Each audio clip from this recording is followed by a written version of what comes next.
अब तो एक ही तरीका बचा है मोदी जी केजरीवाल से निपटने का। केजरीवाल का कत्ल करवाना पड़ेगा, केजरीवाल की हत्या करवानी पड़ेगी। उसके अलावा अब केजरीवाल आपसे संभलने वाला नहीं है। कोर्ट का यह कहना है कि इतना टुच्चा केस है, इतना फर्जी केस है, इतना बेकार केस है, इतना गलत केस है। देश की सत्ता पर एक खतरनाक षड्यंत्रकारी, साजिशकर्ता और तानाशाह राज कर रहा है, जिसका नाम है नरेंद्र मोदी। यह पूरा षड्यंत्र दो लोगों ने मिलकर रचा, नरेंद्र मोदी जी और अमित शाह जी। और आज उन दोनों को पूरे देश से माफी मांगनी चाहिए।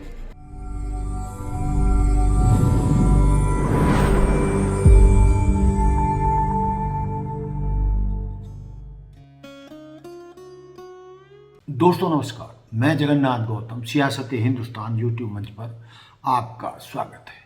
दोस्तों, आज तक मैं जो मुद्दे उठाता रहा हूं और सवाल उठाकर उन्हीं के जवाब देता रहा हूं, लेकिन आज मैं बहुत द्रवित हूं, बहुत दुखी हूं।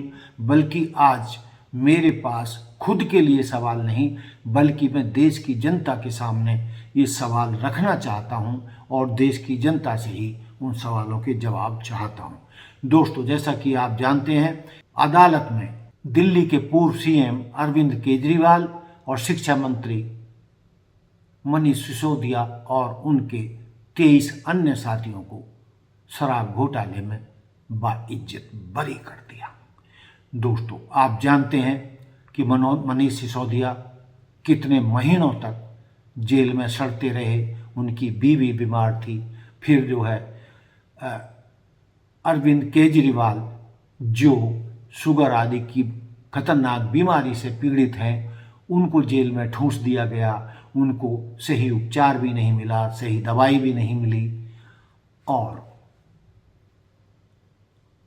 उनके साथ जो ईडी और सीबीआई ने किया, उनको सत्ता से बाहर करने के लिए, उन्हें अपमानित करने के लिए, उन्हें बेईमान ठहराने के लिए, उनकी सरकार को बेईमान ठहराने के लिए और उनको सरकार से बाहर कर अपनी सरकार बनाने के लिए किन शक्तियों ने क्या क्या हथकंडे अपनाए, वो सब आपके सामने हैं। और आज किस तरीके से अरविंद केजरीवाल और मनीष सिसोदिया गले मिलकर रोए कि उनको कितनी बुरी तरीके से, गलत तरीके से फंसाया गया और उनको सत्ता से बाहर करने का काम किया गया। और उसमें सबसे बड़ी भूमिका जहां सत्ताधारी नेताओं की रही, जिनका मुझे नाम बताने की ज़रूरत नहीं है, वहीं पर राज्यपाल की भूमिका भी बहुत शर्मनाक रही कि केजरीवाल की आप पार्टी सरकार को काम नहीं करने दिया गया। दोस्तों, आज मैं चैलेंज करता हूं मोदी जी को। मोदी जी, हिम्मत है, दिल्ली में दोबारा चुनाव करा के दिखा दो। 10 से ज्यादा तुम्हारी सीट आ जाए, मैं राजनीति छोड़ दूंगा। तुम्हारी 10 से ज्यादा सीट आ जाए, मैं राजनीति छोड़ दूंगा। अब तो एक ही तरीका बचा है मोदी जी केजरीवाल से निपटने का। केजरीवाल का कत्ल करवाना पड़ेगा, केजरीवाल की हत्या करवानी पड़ेगी। उसके अलावा अब केजरीवाल आपसे संभलने वाला नहीं है। अब आपके बस का नहीं है केजरीवाल, आपने सब कुछ करके देख लिया, अब केजरीवाल का कत्ल ही करवाना पड़ेगा। कोर्ट का यह कहना है कि इतना टुच्चा केस है, इतना फर्जी केस है, इतना बेकार केस है, इतना गलत केस है। ये मैं नहीं कह रहा, ये भाषा है। आप कोर्ट का ऑर्डर पढ़िए। ये ऑर्डर जो है, ये ऐतिहासिक ऑर्डर है। कोर्ट ने कहा है कि इतना फर्जी केस है, इतना फर्जी केस है, एक भी सबूत नहीं है, एक भी गवाह नहीं है कि इसमें मुकदमा भी नहीं चलाया जा सकता। ये पूरा षड्यंत्र किसने रचा, क्यों रचा? ये पूरा षड्यंत्र दो लोगों ने मिलकर रचा, नरेंद्र मोदी जी और अमित शाह जी। और आज उन दोनों को पूरे देश से माफी मांगनी चाहिए। उन दोनों ने मिलकर षड्यंत्र रचा कि आम आदमी पार्टी को खत्म किया जाए, आम आदमी पार्टी को बर्बाद किया जाए। और उस षड्यंत्र के तहत आजाद भारत का सबसे बड़ा और सबसे घिनौना षड्यंत्र रचा उन लोगों ने। वो देख रहे थे कि दिल्ली में वो हमें नहीं हरा सकते। वो देख रहे थे कि दिल्ली की जनता हमारे कामों से बहुत खुश है। वो देख रहे थे दिल्ली में कामों की राजनीति के आधार पे वो कहीं खड़े नहीं होते, तो उन्होंने एक षड्यंत्र रचा। जनता जानती है कि केजरीवाल ईमानदार, उन्होंने कहा केजरीवाल की ईमानदारी पे चोट करो। जनता जानती है कि आम आदमी पार्टी ईमानदारी, उन्होंने कहा आम आदमी पार्टी की ईमानदारी पे चोट करो। उन्होंने आम आदमी पार्टी को खत्म करने के लिए षड्यंत्र रचा और बोले केजरीवाल बेईमान है, केजरीवाल बेईमान है, केजरीवाल बेईमान है, केजरीवाल ने शराब घोटाला किया, केजरीवाल पैसे खा गया, केजरीवाल ने 100 करोड़ रुपए खा लिए। मैंने जिंदगी में केवल ईमानदारी कमाई है, मैंने जिंदगी में केवल इज्जत कमाई है, एक नया पैसा नहीं कमाया मैंने अपनी जिंदगी में। इन लोगों की तरह नहीं हूं मैं। मैंने जिंदगी में एक नया पैसा नहीं कमाया, केवल ईमानदारी कमाई है, और ये उस ईमानदारी के ऊपर चोट करना चाहते थे। उसके लिए इन्होंने षड्यंत्र रचा था। आज कोर्ट के ऑर्डर के बाद ये साबित हो गया देश के सामने, केजरीवाल कट्टर ईमानदार है, मनीष सिसोदिया कट्टर ईमानदार है, संजय सिंह कट्टर ईमानदार है, दुर्गेश कट्टर ईमानदार है, आम आदमी पार्टी कट्टर ईमानदारी है। हम नहीं कह रही है, कोर्ट ने सारे देश के सामने बोला है। कई लोग ये कहते हैं जेल से आने के बाद केजरीवाल चुप क्यों हो गया, केजरीवाल गायब हो गया, केजरीवाल कहां गया। मैं कोई नेता नहीं हूं, मैं कोई पॉलिटिशियन नहीं हूं। पॉलिटिशियन को फर्क नहीं पड़ता, उनको 4 गाली दे दो, मोटी चमड़ी होती है उनकी। मैंने जिंदगी में केवल ईमानदारी कमाई है। मेरे को जब कोई बेईमान बोलता है मुझे फर्क पड़ता है। मेरे को जब जेल भेजा जाता है, मेरे परिवार के ऊपर ताने मारे जाते हैं, मेरे को फर्क पड़ता है। केजरीवाल को फर्क पड़ता है। इसलिए मैंने तय किया था कि जब सारे देश के सामने मैं निर्दोष साबित हो जाऊंगा तब तक मैं चुप रहूंगा। आज मेरे दिल से बहुत बड़ा बोझ उतर गया। मैं मोदी जी को कहना चाहता हूं, मोदी जी आपने हमारे ऊपर इतने केस कर लिए, आपने ईडी छोड़ दी, आपने सीबीआई छोड़ दी, आपने पुलिस छोड़ दी, आपने इनकम टैक्स छोड़ दिया हमारे पीछे, आपने जेल भेज दिया हमारे 5 सबसे बड़े नेताओं को। आम आदमी पर एक समय ऐसा था जब आम आदमी पार्टी के सबसे टॉप के 5 नेता जेल में थे एक साथ। उसके बाद भी केजरीवाल का कुछ नहीं बिगाड़ सके। अब तो एक ही तरीका बचा है मोदी जी केजरीवाल से निपटने का, केजरीवाल का कत्ल करवाना पड़ेगा, केजरीवाल की हत्या करवानी पड़ेगी। उसके अलावा अब केजरीवाल आपसे संभलने वाला नहीं है। अब आपके बस का नहीं है केजरीवाल, आपने सब कुछ करके देख लिया, अब केजरीवाल का कत्ल ही करवाना पड़ेगा। और एक तरीका है, मैं पहले भी बोल चुका, लेकिन वो मोदी जी के बस का नहीं है। मैंने 500 स्कूल बनवाए दिल्ली में, आप 5000 स्कूल बनाओ। मैंने दिल्ली की सड़कें अच्छी करी, आप पूरे देश की सड़कें ठीक कर दो, देखो केजरीवाल को कोई पूछेगा ही नहीं।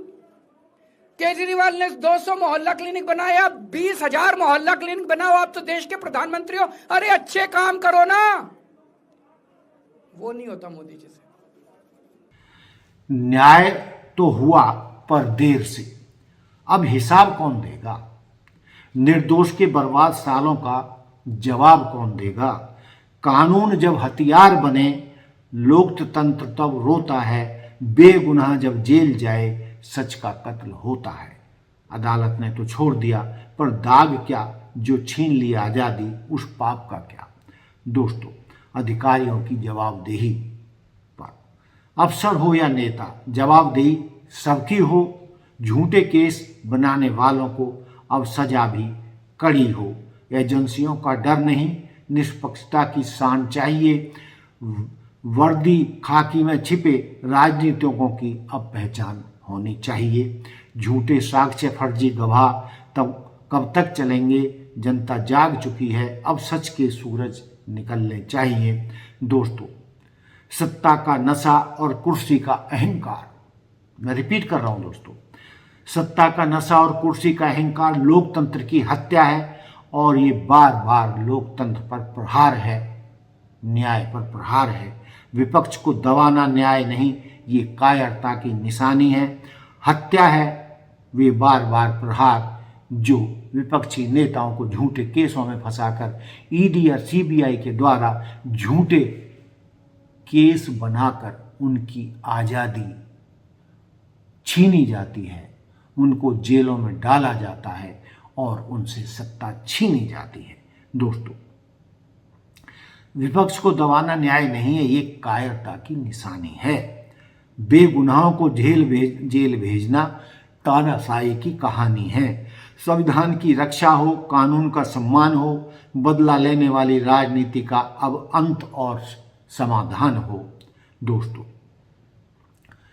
तो ये जो मैंने मुद्दे रखे हैं कि या वो उतने महीने मनीष सिसोदिया जेल में रहे, उनकी पत्नी गंभीर बीमार थी, तो क्या मनीष सिसोदिया और केजरीवाल को सीबीआई और ईडी द्वारा झूठे केस बनाकर जेलों में डालना, उन्हें सत्ता से बाहर करने में सहायक होना और फिर उन झूठे केसों का पर्दाफाश अरविंद केजरीवाल और मनीष सिसोदिया का बाइज्जत बरी हो जाना, ये सब क्या कहानी है? मैं देश की जनता के सामने ये सवाल रख रहा हूं। एक झूठा मुकदमा जो एक्साइज पॉलिसी का लगाया गया था अरविंद केजरीवाल जी के ऊपर, मनीष सिसोदिया जी के ऊपर और बाकी तमाम लोगों के ऊपर, सबको बरी कर दिया गया। यह बहुत बड़ा फैसला है, लेकिन साथ ही साथ यह फैसला यह साबित करता है कि देश की सत्ता पर एक खतरनाक षड्यंत्रकारी, साजिशकर्ता और तानाशाह राज कर रहा है, जिसका नाम है नरेंद्र मोदी। और उस नरेंद्र मोदी ने गहरी साजिश रची देश के सबसे लोकप्रिय ईमानदार मुख्यमंत्री अरविंद केजरीवाल के खिलाफ, देश के सबसे योग्य ईमानदार शिक्षा मंत्री मनीष सिसोदिया के खिलाफ। हमारे नेताओं को जेल में डाला, सड़ाया, उनके परिवारों को कष्ट दिया, उनके चाहने वालों को कष्ट दिया। एक देश की सबसे उभरती हुई ईमानदार पार्टी को बदनाम करने की साजिश रची। प्रधानमंत्री नरेंद्र मोदी जी, अगर आपके अंदर जरा सी भी शर्म हो तो पूरे देश से माफी मांगिए। आप इस देश की प्रगति के लिए बाधा हैं, आप इस देश के उत्थान के लिए बाधा हैं, लोगों के विकास के लिए बाधा हैं। आपको यह देखा नहीं जा रहा था कि दिल्ली में स्कूल कैसे अच्छे हो रहे हैं, अस्पताल कैसे अच्छे हो रहे हैं, क्योंकि आपकी सोच, आपके विचार और आपके गृह मंत्री अमित शाह के विचार विध्वंसकारी हैं। देश का नाश करने वाली सोच है आपकी, विकास करने वाली सोच नहीं है, नाश करने वाली सोच है। क्या जिन ईडी और सीबीआई अधिकारियों ने मनीष सिसोदिया, अरविंद केजरीवाल और 23 अन्य को आरोपी बनाकर झूठे केस में फंसाया और जेलों में भेजा, और अब जब अदालत ने उन्हें बाइज्जत बरी कर दिया है, तो क्या उन अधिकारियों के खिलाफ कार्रवाई नहीं होनी चाहिए? क्या उनको उनकी सेवाएं तुरंत खत्म नहीं कर देनी चाहिए? क्या उनको बर्खास्त नहीं कर देना चाहिए? और क्या उनके ऊपर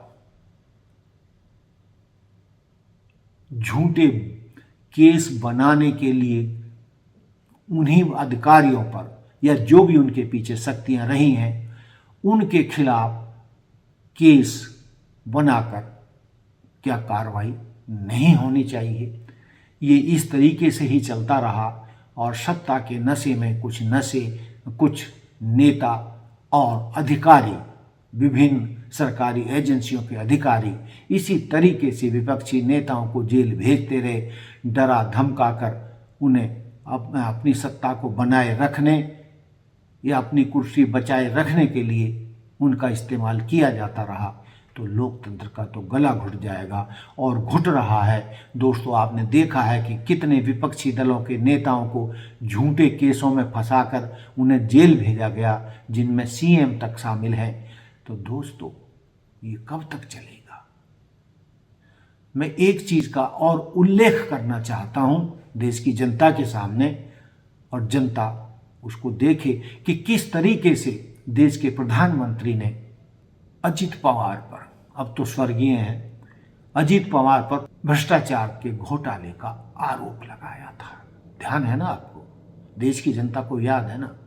लेकिन एक ही हफ्ते के बीच कथित भ्रष्टाचारी को 75,000 करोड़ के भ्रष्टाचारी नेता अजित पवार को भाजपा सरकार में डिप्टी सीएम बनाकर अपनी बगल में बिठा लिया गया और वो भ्रष्टाचार के आरोप कहाँ चली गई, कहाँ गायब हो गए। यानी यही कल्चर पिछले हम 1 दशक से ज़्यादा से देख रहे हैं इस सरकार का। तो दोस्तों, मैं देश की जनता से ये सवाल पूछता हूँ कि आप बताएं, क्या ये सब कुछ एक लोकतंत्र में उचित है? क्या झूठे केसों में लोगों को फंसाकर जेल में सड़ाना क्या न्याय है? क्या ये प्राकृतिक न्याय है?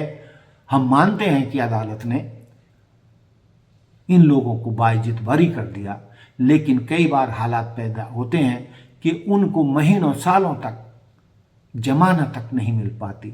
और कई बार दोस्तों, मैं क्षमा याचना सहित कहता हूं कि अदालतें भी समय पर सही फैसला नहीं दे पाती और देर से मिला न्याय भी अन्याय के समान ही होता है।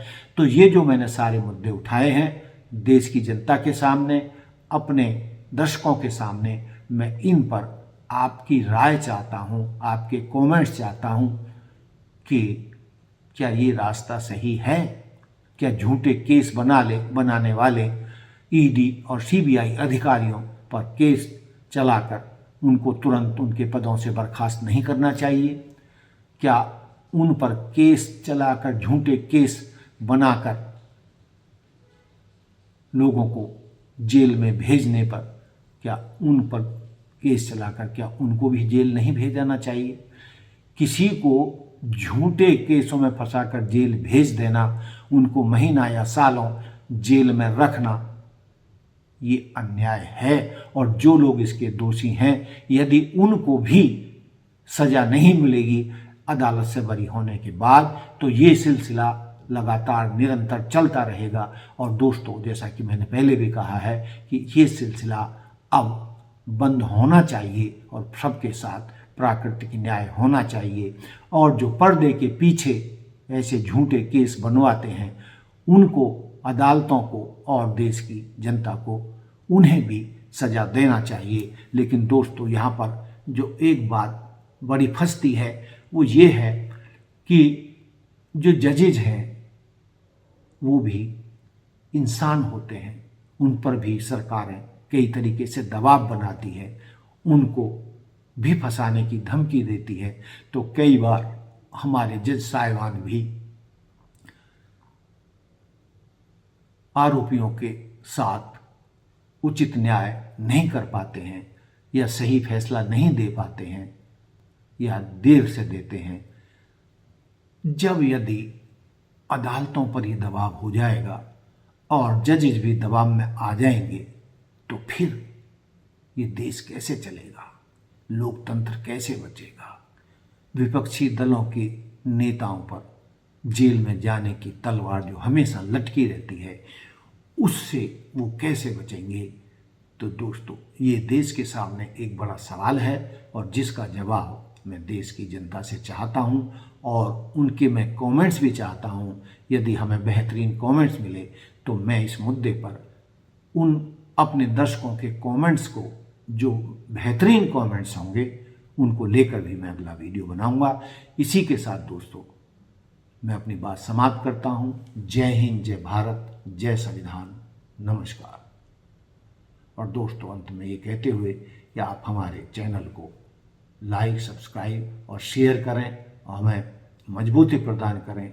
जैसे भी हो सकता है, हम आपकी आवाज़ हैं और यदि आप हमें सहयोग करेंगे, हमारे चैनल को आगे बढ़ाएंगे, तो हम उतनी ही तेज़ी से आपके मुद्दों को देश के सामने लाएंगे और आपकी आवाज़ बनेंगे। धन्यवाद।